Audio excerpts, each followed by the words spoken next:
Well, the results are in, guys. You want to hear about food delivery? So today I'm going to tell you about the pros and cons of food delivery versus ride sharing.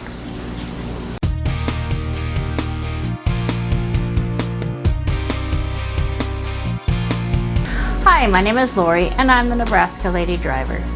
I do videos about my experiences driving with Uber and Lyft, and I also do food delivery. So last time I made a video, I asked you guys if you wanted more videos about the rideshare end of things or the food delivery. And every one of you that commented wanted food delivery. So I'm going to be doing more videos about this, and I'm going to try to do my best to help you guys out. We're in a little bit of a different scenery today.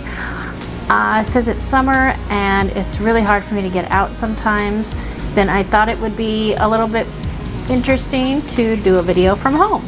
So I'm sitting out on my balcony, and if you hear the waterfall behind me, that's why. So let's get started. A few things I may have mentioned before off and on, but I'm gonna go through a list of things that I have noticed between doing rideshare and food delivery. First of all, when you're doing food delivery, one thing is that you've got to do a lot of stops and starts. You need to get out of the vehicle, go in and get the food. Sometimes you have to order the food when you get there, and then get back in the vehicle. Then when you get to the person's house or business or whatever the case may be, you have to get out of the car again. So you're stopping the engine. I would not recommend keeping the engine running while it's parked on a side street somewhere. I mean, who knows? Somebody could steal it. So you are going to have a lot more gas wasted because of all the stops and starts. Now, on the other end of things, sometimes with rideshare, you could sit there for 5 minutes or more waiting for your customers to come out and get in your vehicle.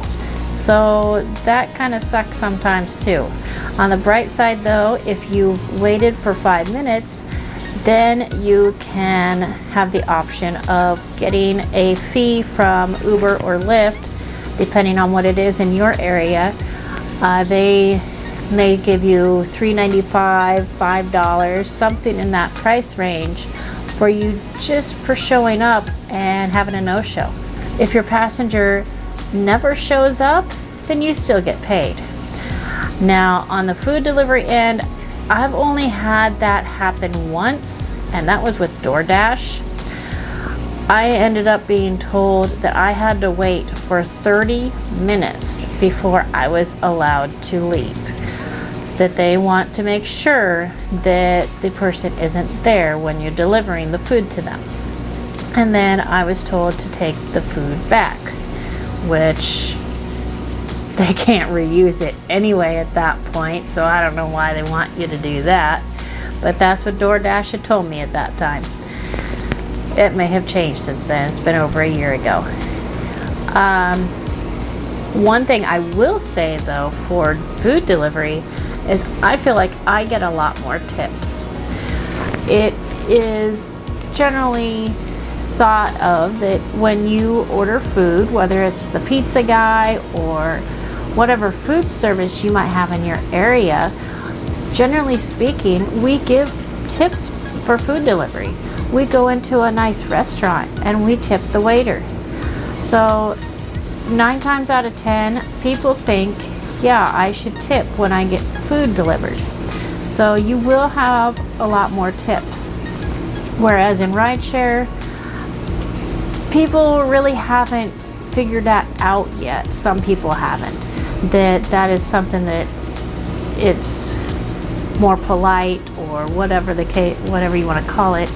That there's a lot of people that still haven't figured out that they should be tipping their driver.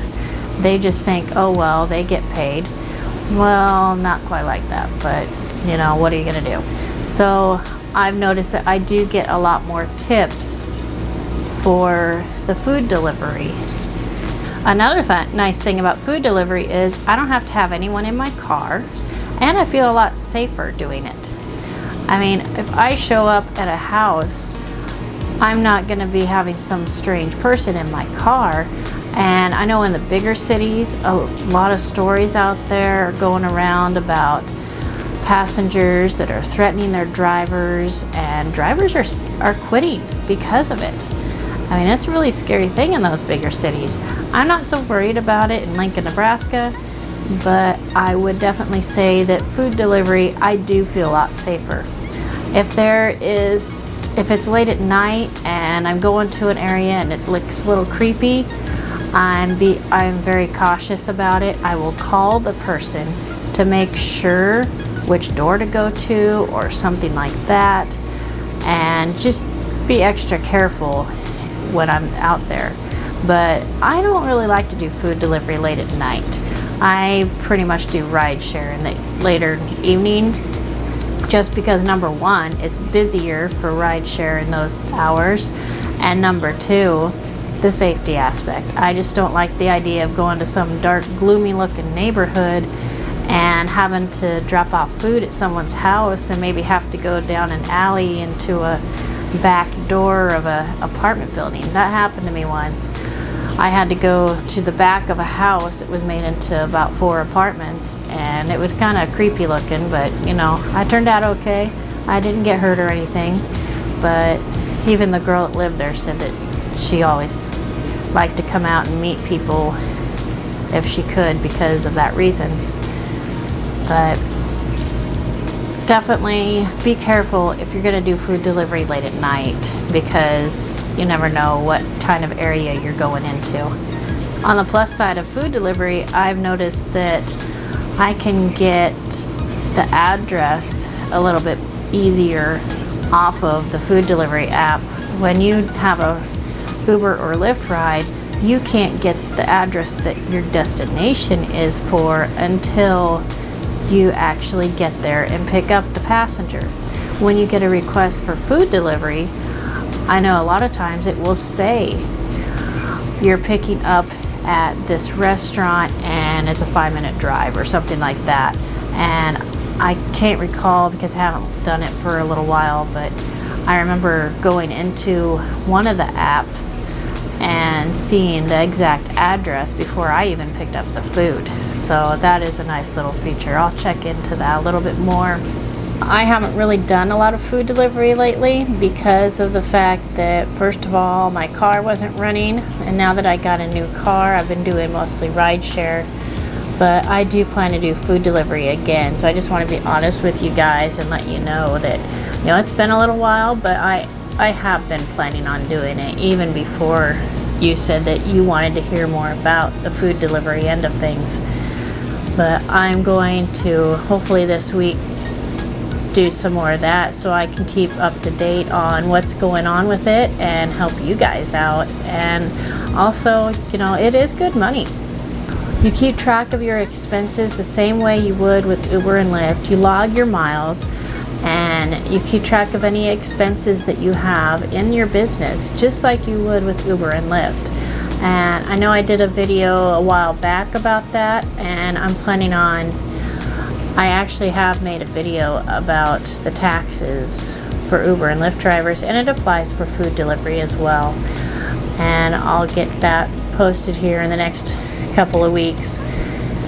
But really, I mean, it's really similar to rideshare in that.